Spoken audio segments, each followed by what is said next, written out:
Ayaw palisin nila. Hoy, palisin nyo yan! Alis na doon! Ayaw umalis! Ayaw umalis tayo! Kupal talaga, oh. Paano makakalabas ito kung binaglas ninyo? Wala nang tulugan to? Wala. Yan. Kasi babalik si Lito doon. Yan. Yan, nilalim na. Bibi Sara, we love you. Pwede ni Bibi! Oo! Ingat!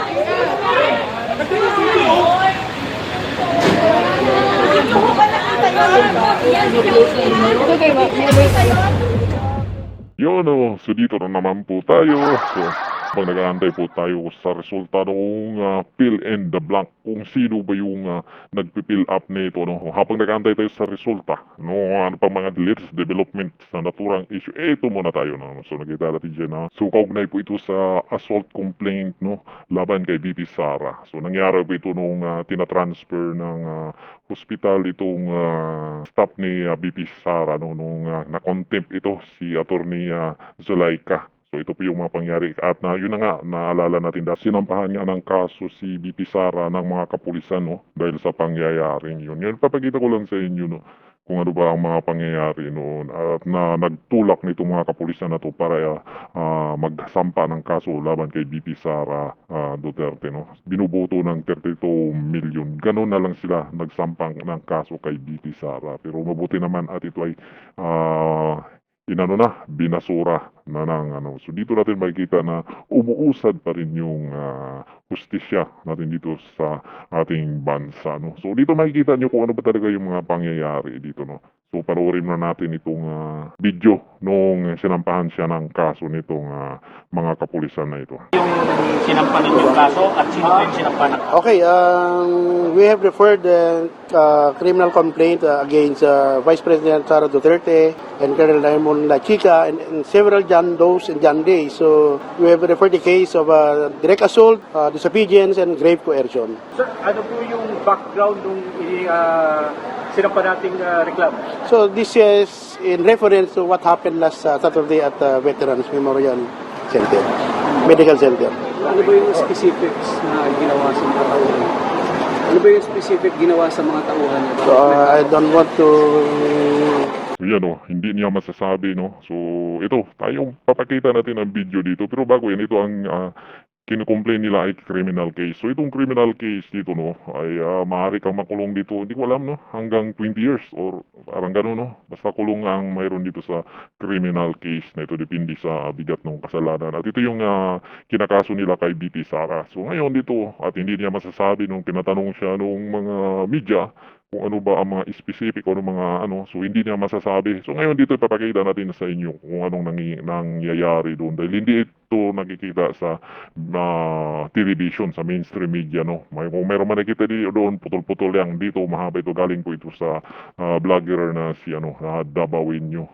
Courtesy po ito ni Dabawinyo no, mga vlogger. Kaya dito natin makikita na mas malupit ang mga vlogger ngayon dahil kompleto, naka-live yan, walang putol yan, walang amo yan. So ito, makikita nyo dito kung ano ang nangyayari ba doon na nagresulta sa pagkaso nila kay BP Sara ng criminal case. So ito yun, dito makikita natin na nasa labas ito ng Veterans Hospital. Marami na dito mga media ng mga vlogger. Ayan. Inaantay nila dahil ililipat na nga ito yung Atty. Zulaika sa private ng hospital. At yan dumating na no. Nakikita natin yung police. Yan po yung civil yung mga yan yung si Atty. Kakarga ito sa Love you, Yusek! ambulansya ng PNP.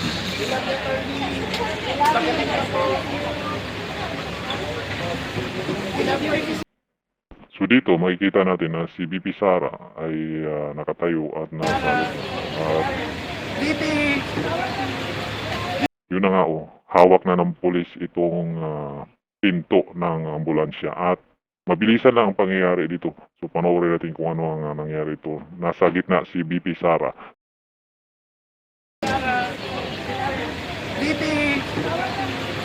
Bibi Sara, we love you. Pwede ni Bibi! Oo! Ingat!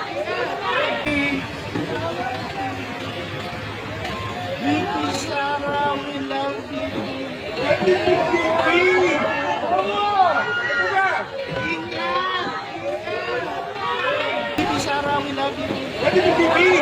Oo! Tara! Ingat! Pwede yung BP, oh!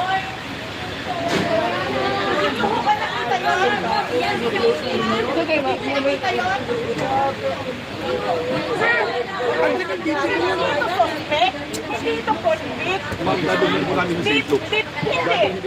Kanina, sinabihan kayo sa St. Luke. Dinala niyo dito. Hindi ko po alam. Ibang driver po yun. Naku, sir. Ibang driver po yun. Hindi Hindi, sir. What you did, Vice President, Vigo. Huwag, sir. Saan na yung abogado? Saan na yung abogado nila ito? Hindi po kayo, sir, hindi po kayo. Hindi sumama po kayo, sir, sa Singkop sa nagpadala dito, endorse ko yan. Sir, Hindi po, sir. Gusto niyo po sumama kayo. Sumama po kayo. May representation kayo. Doon kayo sa senior staff. hindi convict yan. Hindi suspect yan. Kasi, sir, nung Hiningi lang yan ng contempt. Sir, nung nanggaling kami ng batasan, sinabi ko Singkops kami pupunta. Dito nga kami sa veterans. Oo. So what is special was that you will bring her to Singkops? Saan yan pupunta, sir? Nakita mo yung kondisyon niya? Paano tatakbo yan? Paano tatakbo yan? So, sir, kung gusto niyo po, Sir, sumunod kayo ng lawful orders. Huwag yung alam nyo na injustice na siya sa mga tao. Huwag kayong bakla. Tama! Tama! Nasa ninyo, mga bilis. Police, dapat loyal kayo sa Constitution. Hindi sa politician. Protect the people. Not ang balis laws. So dito, nagkaroon ng mainit na discussion, no? Dahil yun na nga, andyan na naman yung mga kapulisan. No? Palipat na po ito ng ambulansya.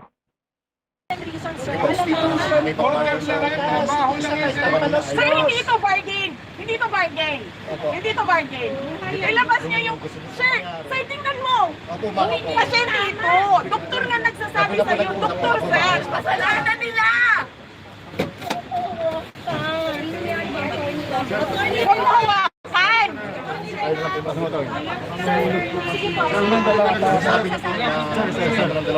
Kami na lang magsusugod sa ospital.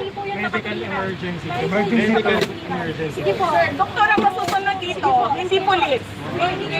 Doktor ang masusunod. Major problem po.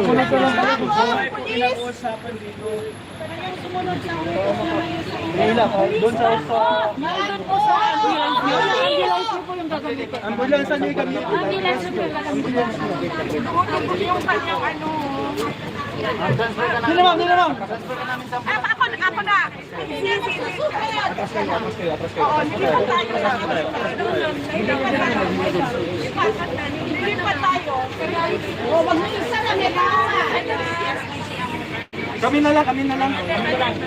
Sir, hindi naman ito pupunta ko sa ano, sir. Hindi ito makakatakbo. Hindi ito makakatakbo.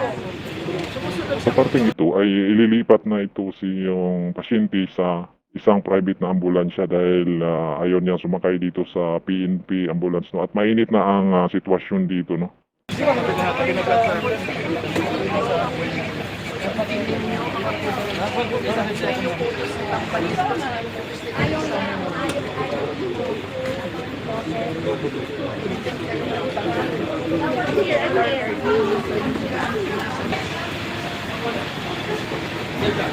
Lawful order!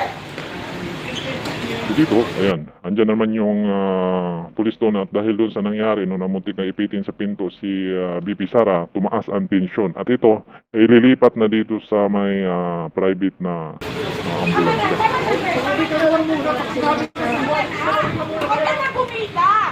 Huwag ka na bumida, sir! Please, back up! Ayos ka! Please, back up! Dahil yung mukha na yan.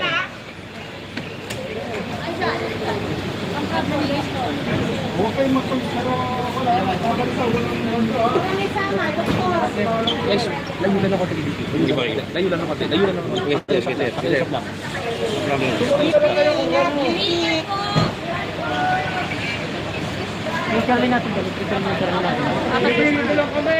Sunod tayo. May nakasakay na si BP, no? Pero mataas pa rin ang tension, no? Talagang umiinit na ang ulo ni BP dito sa parting ito, no? Dahil nga doon sa mga nangyayari, no? Talagang nakakainit naman talaga sa ulo yun.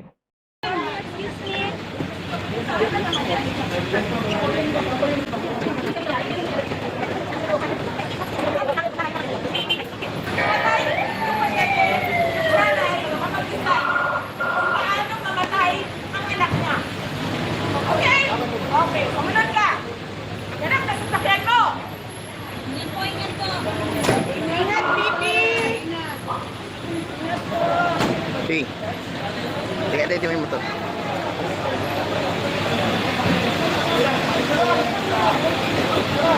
Ano mga ma'am sir, papunta na po ito sila sa St. Luke's. No, sasamahan pa rin po natin ang ating Vice Presidente. Dito mas lalo pang uminit na dito. No, kung makita natin, itong isang ambulansya sa kanan, ayan po yung sa PNP na unang sinasakyan, at itong nakailaw, ayan po yung ambulansya kung saan ang pasyente. At humaharang po yan sa harap.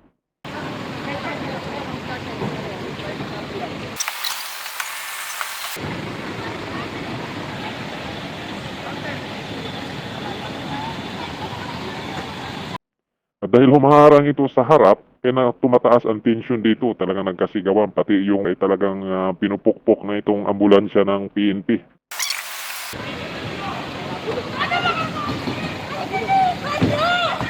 Ano yun? Balikin mo yung gun niyo! Paano kami makakalis? Ba tayo pa? Ayaw pa! Nakakalis! Ayaw paalisin nila. Hoy, paalisin nyo yan! Alis na doon! Ayaw Ayaw umalis tayo. Kupal talaga. Yan, so kita naman yung pulis na yan. O siya na naman. Star talaga yung pulis na yan. Siya na naman. Oh. Paano makakalabas ito kung binaglock ninyo? Paano makakalabas yung mga ayaw umalis to? Are you? Hinaharangan yung ambulance sa Kupal, malang-manang Hoy, alis na. mga kupal. Health service. Ayaw umalis. Talaga? Ano ba to? Labas! Ayaw kayong alis. Ano ba gusto nyo? Hoy, kupal, labas yan! Putang ina kayo! Ano ba yan? Ano ba yan? Buhay ang pinag-uusapan dito! Mamamatay na Putang ina! So yun, no? Ipakita lang natin ang mga nangyayari na nagtulak nito ng mga pulis na to na magsampa ng criminal case laban kay Jesse Sara. Harangan nyo yan, utang ina Yan yan. yung mga nangyayari, no? Kaya kayo na pong bahala na mga bumubuto kay Jesse Sara kung ano ba ang nakikita niyo sa pangyayari nito na nagdulot ng mga o nagtulak na PNP para magsampa ng kaso kay Jesse Sara. Grabe, putang ina. Yun. Protektahan nila mga kriminal. Mga bobo. Nakikita niyo naman po kung ano ang mga pangyayari, at dahil sa mga pangyayari yan, tinampahan nila ng reklamo ng kaso si Jesse Sara Gaano ba naman ng mga kamata? pulis. At yun, salamat naman po at may umiiral pa rin ang hustisya dito sa ating bansa. Kaya kayo na ang humusga, Tara, mga punta natin, mga bumubuto ma'am, kay sir. Jesse Susunod Sara na tayo. 13 Convoy tayo dun. million. So kayo na ang humusga sa mga napapanood niyo.